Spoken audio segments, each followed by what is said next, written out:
Hello, I'm Dr. Basil Considine. I'm here from the ACU Online Writing Center, and today we're going to be doing a new installment in our MBA Coffee Break series, where we look at different topics and assignments related to the Masters of Business Administration program at Abilene Christian University, and how to handle different writing-related tasks. In this case, we're going to be covering how to write about new theories and technologies when you're dealing with new sources that aren't necessarily described in textbooks, that aren't necessarily described in peer-reviewed journal articles, but are coming through many different streams of information. Because the tie-in that we're doing today, that we're using today as our catalyst for discussion, is fairly late in the MBA program, we're going to gloss over the normal introductions about different services at the Writing Center. I'll just say quickly that we have appointments that you can sign up for to get feedback on drafts, as well as mini webinars such as this. And do make sure to check out our webinar guide, because you can go and quickly browse all the courses related to your specific degree program by selecting the 4-letter code from this. Alright, you'll see me using the APA course paper template later. Make sure to check out our YouTube channel and stop by our blog to see explorations of different topics. Our three main objectives today: we're going to explore and understand the Business 674 Week 1 assignment, the blockchain paper. We're going to talk about how to cite and reference key sources for this assignment. And we're going to finish with the discussion of outlining and drafting, how to start the process of going from the assignment instructions to planning out your paper. So let's take a look at that assignment here. So the blockchain paper, so this is coming in the innovation course, it asks you to write a 2-page single-spaced paper in which you will apply an innovation theory to the blockchain phenomenon. Well, that's certainly a very active thing. Hopefully you've done your taxes for this year, and they've added a special section about cryptocurrencies, almost all of which are based in some way, shape, or form on blockchain. So it's certainly a current topic, something where people are still writing new things, where you might even be using some of those as sources in your writing. All right, so the paper instructions say to identify an innovation theory and use it to examine what is currently happening with blockchains. So that currently part, you're probably going to be introducing some source that is even more current than the recent ones in this week's reading. All right, you're also asked to describe key components of the theory and explain how that theory applies to this particular innovation. And you can include additional research as needed to show how that theory matches or doesn't match the conditions that motivated the creation and spread of Bitcoin and other blockchain currencies. Now, keep in mind here, it is saying include additional research. So that reads to me as instruction. You should not just limit yourself to what is described in the required readings. And you should also keep in mind that a theory may not have a perfect fit. Theories are frequently adapted to different situations, and there's usually some change that goes into that. So you may be identifying a theory that explains some or most, while also pointing out that it doesn't do this. Some people will bring in additional theories, some people will propose a revised version of the theory. These are all options that are available when you're writing this. Along the way, you are supposed to answer the following questions: to think of an industry that's not mentioned in the article that you're reading. How will it be affected by blockchains? What predictions does the theory that you use make about the future of that industry? And what suggestions would you give to a manager in this industry dealing with the potential impact of this phenomenon? And whatever sources you use, you should be citing it appropriately in APA 7 style. Okay. Now, borrowed content, that includes quotations. Make sure any quotations are clearly marked. And this is another reminder that you shouldn't just be writing an editorial with your own thoughts. You should be grounding this in a discussion of the literature, including citations. If we look at the grading rubric, we see that the larger part of the points are going to describing the key components of the innovation theory and explaining how it applies to the innovation, and that another large portion of the credit is going to have you correctly applied the innovation theory to examine how blockchain is impacting another industry or might impact another industry. And then we have 20% of the grade going to, are you writing of the appropriate length with all the required things? And is the writing of appropriately high quality? Now, I want to point out something that was mentioned in the instructions and is repeated in the rubric. You are being asked to write a paper with 2 single-spaced pages of content. So that's not counting the title page, it's not counting the references page. Normally, you will be writing double-spaced. The direction to use 2 single-spaced is what we call a house rule, an exception from the normal APA formatting things. Now, since the instructor is telling you to do it, that's fine. But do be aware that instead of the normal 500 words for a 2-page paper, we're talking around 1,000 words here. All right. Now, there are a lot of resources here, a lot of readings that are included in the Module 1, in the Week 1 materials. And let's take a look at them. For each of them, we're going to be following a basic formula with some clarifications and tweaks depending on the exact source type. But whatever it is, it's going to be following this basic procedure of listing first who wrote it, second, stating when it was published, 3, listing what it's called, and 4, showing how to find it. So for a journal article, we might have something like this. For a YouTube video, something like that. Again, who wrote it, when was it published, what's it called, how do you find it? Now, for some things that are published very precisely, like a YouTube video, it's marked, here's the day it was uploaded. We include more information, the year, the month, the day. For things like the journal that I get in the mail, well, that might come on the 1st of the month, it might come on the 8th of the month, sometimes it might come on the 22nd. That's a little less exact.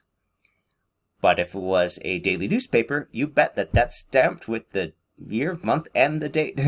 So, depending on the source, we might have a little bit more level of a little more level of accuracy or precision than others. Now, if you are looking for just a place that breaks down these different things and gives you a lot of examples showing and explaining why different things, go ahead and check out the APA-style quick reference guide that I have linked here. This is an official resource from the American Psychological Association. It is part of the broad set of content and examples on the APA website, APA style. Alright, so if we are looking through Module 1, we'll see that there are a set of different required readings, which I've annotated in the large black text, the different types of resources we're dealing with. So first off, definition of innovation. Now that's something that you're actually being required to write about, so you know that's going to be in the paper. So that is an online dictionary entry. So the entry, literally for the word innovation in the Oxford Advanced Learners Dictionary. Now you have a couple different sources here. So a couple book chapters. We have a article from the Harvard Business Review, which is an interesting thing in that the journal itself describes itself as both a journal and a magazine. So we'll talk about how to specifically cite that in a moment. We have an interview about blockchains, and the guiding description here is that this is an online published interview. It is not enclosed in a podcast. It is not something that was published in a newspaper. It was not something that was that we're looking at the video itself. We're looking at a interview that was published in magazine format. So we'll talk about how that looks in a moment. Let's go through those in order. So an online dictionary entry, if it's updated continuously, as opposed to, say, here's the 2019 version of, let's say, the Oxford English Dictionary. We have just put this online, but it's exactly how it was as published in 2019. If it's not that instance, and that's becoming less and less common now, if it's something that is dynamically updated, meaning they update it without a particular schedule of this is coming out every year, then we do list first the name of the author, which in this case would be the organization, Oxford University Press. The is not a publication date because it's continuously updated. So we have N period, D period. That's for the Latin abbreviation for non datum, meaning there's no date, not dated. The title of the entry, which is this case, Innovation. And we say where it's coming from. Oh, in Oxford Advanced Learners Dictionary. And then we have the retrieval date. Now, there aren't many cases where a retrieval date is included in APA 7th edition, but this is one of them, precisely because it's a dictionary entry where the dictionary is being dynamically updated rather than fixed in a particular edition. And then we have the link. Okay. What's next? Well, we have a couple chapters from the book. Now, if there are separate people writing the different chapters, or separate people credited as writing the different chapters, then we'd use a different format. But for there's just one or more authors and they can't all claim credit for the whole book, then we just cite it according to this formula. Okay, who wrote it? When was it published, meaning the year? What's it called? In italics and sentence case. And where do you get it? In which case, by listing the publisher name. Do note that the first letter, the first word of the subtitle, is capitalized. So the H in How Today's Entrepreneurs, that H is capitalized. All right, now, journal articles. There are going to be a lot of those that come up. But I mentioned we had that question of what is that Harvard Business Review article. So let's just look quickly at the basic journal article format, where we are still saying, okay, who wrote it? When was it published? Which sometimes you have journals that are published monthly, so they list that. That's less common these days. Usually you just have the year because they don't promise that it'll come out of a specific month, or they've merged it so what used to be monthly is no longer actually monthly. Then the title of the journal, after the authors, then you'd have the publication year, sometimes a month, but usually just a year. The title of the article in sentence case, the title of the journal in title case and italicized, comma, the italicized volume number, issue number if there is one in parentheses, comma, and then the page range, followed by a DOI, or if there's no DOI, the URL. Now, an online magazine is pretty similar, and sometimes it will have, in fact, a volume, issue, and page range. It depends on what you're looking at, because if you are looking at an online magazine, and that is the online version of a print magazine, they might not have transferred the page numbers there. Now, if they just put a PDF of the magazine up, then yeah, they would have the page numbers. So if there's a volume, an issue number, and a page range given in the actual source that you access, you should include that. But if it's not, just leave them out. So there are cases where you might have something that has more of the elements here, the journal article format, included in your online magazine. All right, so now we get to that question. Is Harvard Business Review a magazine or a journal? Well, if we go to its website and we read through, it gets called both. So that's not going to solve this. But APA style, fortunately, has a precedent where they state how to do this. When there's more than one classification that seems to apply, you want to pick the one that seems most appropriate or most applicable. So if we take a look at the entry, if we take a look at the image on the right-hand side, you'll see that it looks like a magazine entry, where we're not getting a page range here. We're not getting things highlighting it being a journal article. It's formatted, presented as an online magazine. So let's go with that.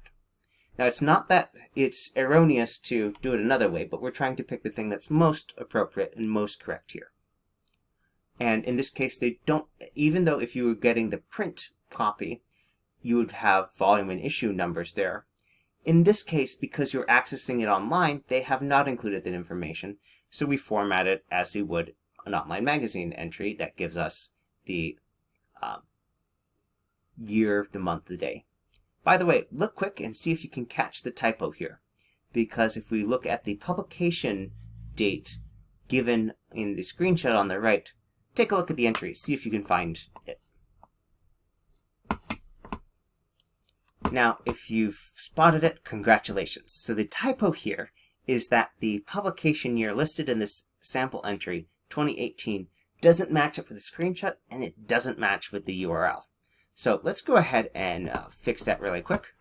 Now, do remember that 20% of the grade, the difference between an A and a C, 20% of the grade comes from that quality of writing and meeting the parameters like the maximum length for the paper and things like that. So an easy way to proofread when you have this kind of entry is to quickly check the link and see if that matches up with the publication year, so you can catch a typo like that and not lose any points.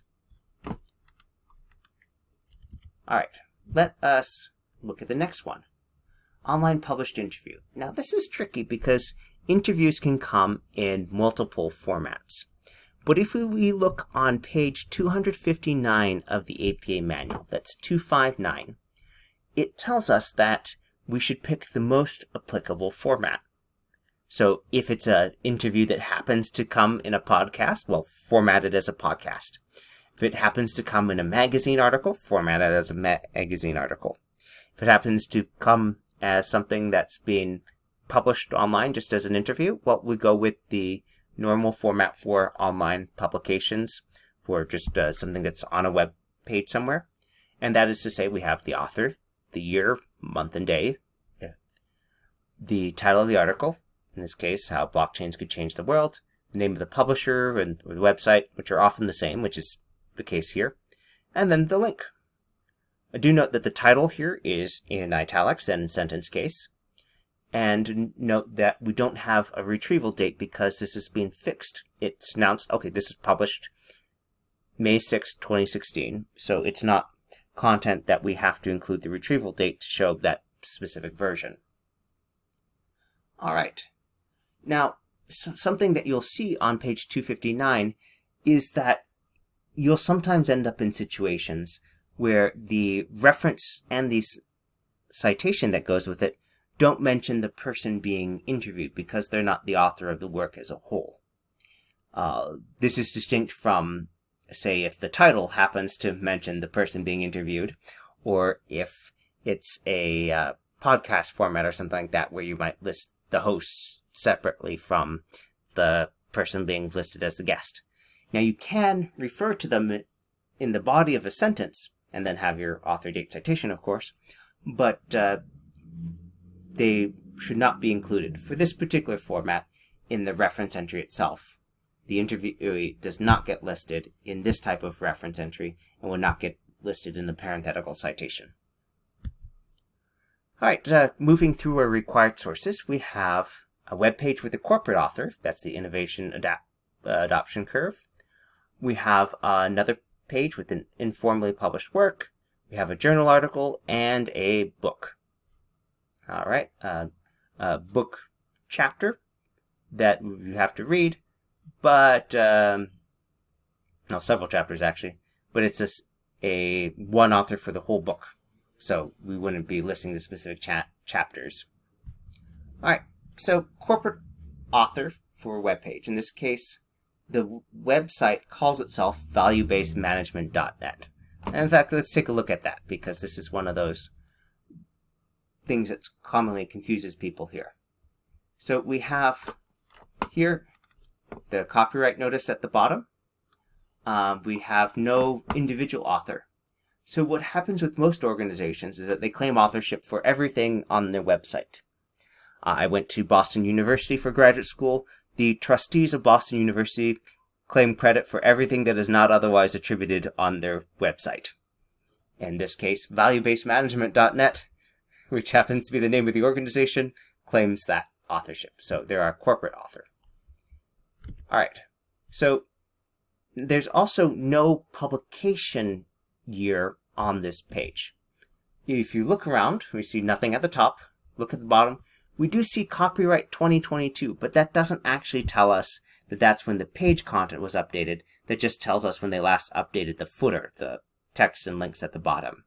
So because there is no specific date for the web page content, we go with N period, D period, indicating no date there. All right, and you can see we have the corporate author first, then the year information, or the N period, D period in its place.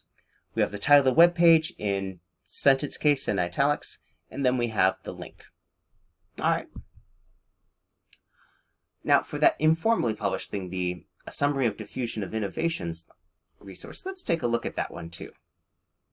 Now, this is something where it happens to be produced by the author of this book as promotional material for it. And so, although it is on a website and it is formatted to look, a little nicer than many other websites, it is in fact informally published material. So we want to cite it as such, and it's that same information: who wrote it, when was it published, what's it called, and how to find it, in this case with the link. All right, now we have that MIT article. Let's just go back and look at the information we're given quickly. So this is coming from MIT Sloan Management Review. And if we were looking at this, well, we have a couple different options here.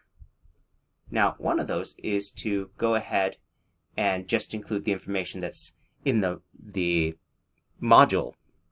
But that actually wouldn't be incorrect, because if we open up the link to that from Module 1, we'll get referred to a PDF of the article, which includes a link in it, as well as certain information about this. So let's back up a little bit. So we go to the course website, and we go to the module for this, Module 1, Week 1 Readings and Resources. So starting here, we're looking at this specific resource here.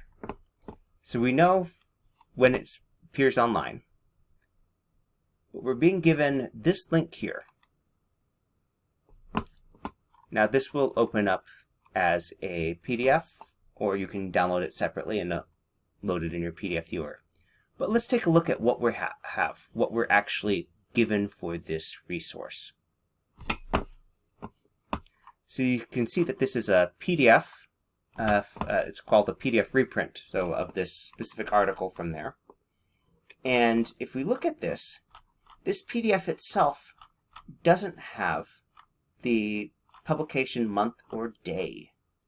Now, it's helpful to know that that's out there somewhere, but the actual resource, the version that we're looking at here, is the PDF and not this version here. Now, you can certainly get that PDF through various sources, but in our case, we want to cite the exact version that is being used and referred. And since this version does not actually include the month or the day, then for your entry, you want to include just the year. Then we have the title, How Useful is the Theory of Disruptive Innovation, the title of the journal in italics, comma, the volume number in italics, the issue number, and then the page range. Okay? All right. Moving on, recommended readings. So some of these are repeats of what we've seen already, so we don't need to review. Harvard Business Review, we talked about that. We have a book with a URL with the corporate author. So you list the Gallagher Flat World Knowledge as the author there. And then the only other difference from a normal book entry is that you'd include a link at the end, this link that you see here, because it's an electronically accessed book. Now for the Johnson book that follows that, make sure that you italicize the title, Where Good Ideas Come From, A Natural History of Innovation. And remember that in APA 7th edition, we no longer include the city and state. So just be after the title, period, and then Riverhead Books.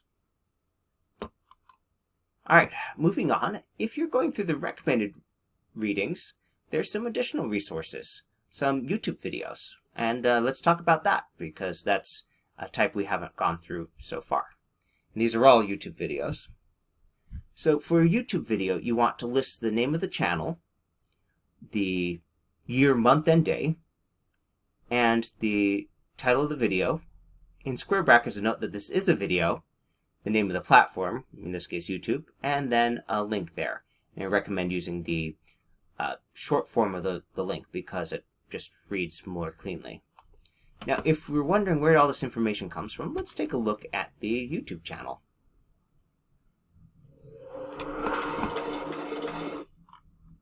So this is the name of our channel, QUT-IFB 101.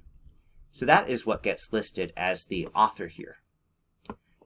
Here's our publication date, so 2015, the year, followed by comma, March 22nd. The title of the video is Disruptive Innovation. We'll want to write this in sentence case and italics. And then to get that short form of the URL, go to Share, and if you are grabbing this here, sometimes you'll see a checkbox. If you've already accessed it, you won't see it. You'll just see the YouTube.b version and just hit copy. And so this is somewhat shorter than the version that you would see on this page if you were to open up that link. All right.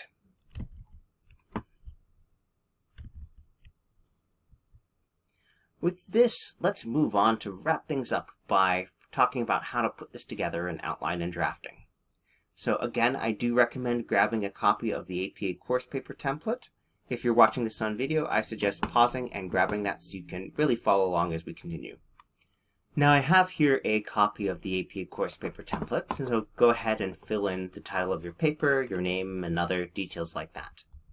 And if you are working with the slides in hand, because you've downloaded the slides for this video from the Writing Center website, you could go ahead and for any source that you're sure you're going to use, go ahead and paste that from the slide deck into the references. And let's go ahead and do that for a couple of these. We'll take out these placeholders. So let's say I've decided to use that YouTube video we're just looking at. So I could go ahead and paste it, and much of the time it'll look just right here. Sometimes you'll want to go ahead and select one of these options because it's not quite looking right. If in doubt, go to Keep Text Only, but in this case, it transferred just right. I'm going to just take out a couple extra spaces there that were there for it to look right in PowerPoint. And here we are. So I would cite this in parenthetical citation, QUT-IFB 101, comma, 2015. No month, no day, all caps as this is written. All right, let's do another. Now this next one has a last name of King for the author with a K, so that'll go before Q here. So I'll go ahead and paste. And looks pretty good. Great. We'll do one more. Now this is coming from Oxford University Press, so we'll go ahead and add that right here in between these existing ones. All right. Now, you see, remember when I said to check for a typo? So if you see something like this popping up, we see, oh, actually there was an error there. That should be university, S-I-T. So it's always a good idea to run a spelling and grammar check before you submit, because it'll help you catch things like that. Now in this case, the fact that it's getting that person's name wrong, or thinks it might be wrong, you could go and say ignore all, in which case it'll never be flagged as a problem unless it's misspelled. We're going to go ahead and do that. Alright, so let us proceed back to where we were earlier. So some phrasing that might be handy. To use formulas, okay, innovation is defined as, and then give a quotation, then the author, the date.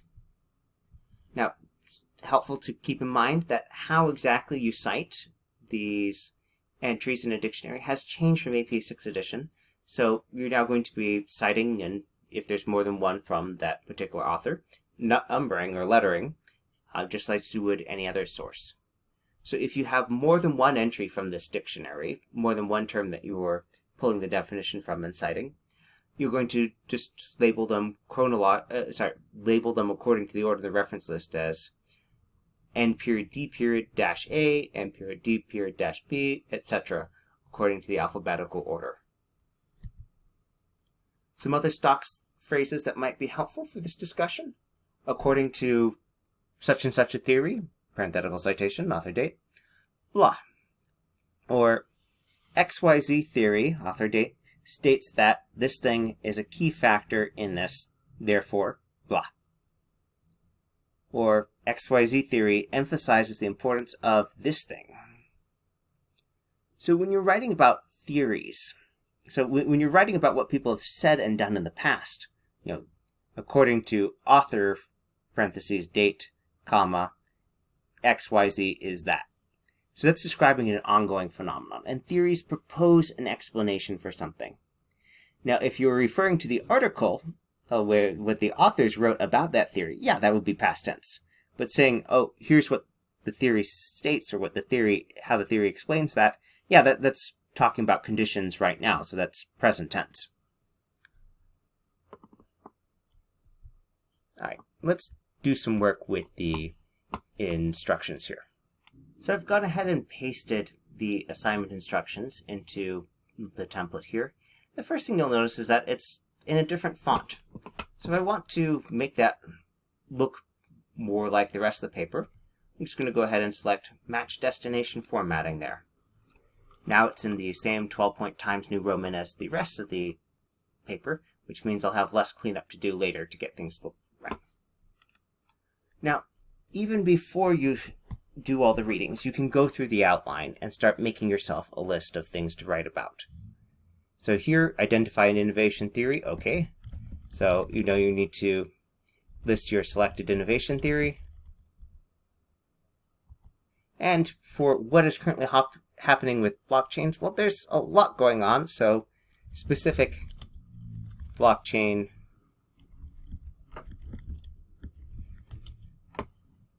So I'm making a note for things that I will need to be on the lookout for as I'm writing stuff.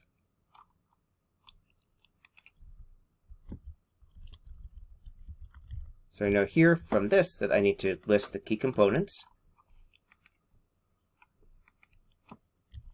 and how it applies to the innovation. And for that, I'm going to need some supporting research to cite. And so as you select and add these, you can add the author date information here as a reminder to yourself. And here I know I need to select an industry. Write about how it will be affected. Predictions, so there's probably going to be more than one.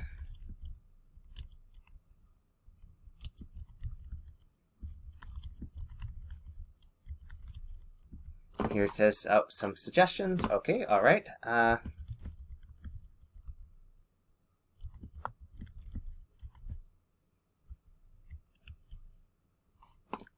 So I'm going to give more than one suggestion.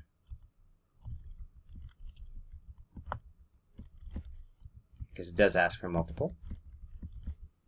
And for each of those, we're going to need a rationale, an explanation for why.